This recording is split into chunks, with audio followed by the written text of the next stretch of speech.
in Nairobi.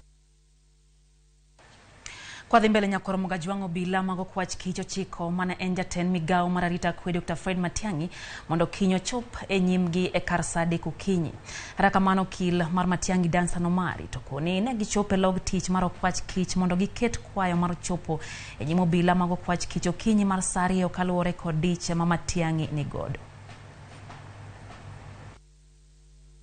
We agreed that we come to the DCI to make a formal request because the 9:30 time is not appropriate for us as advocates because we have several matters in court that cannot be adjourned. 2, it is not possible because the CS had already made his own arrangements. Faced with that, we have come here with an official request to the DCI that we reschedule the tomorrow's meeting to tomorrow at 8 a.m. The DCI officers have agreed that we will come with the CS tomorrow, being the Tuesday, at exactly 8 a.m.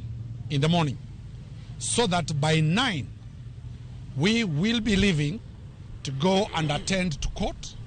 The CS will be leaving to attend to prearranged meetings that were there.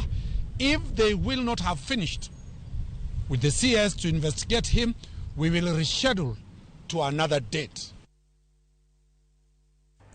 Kwa donje mago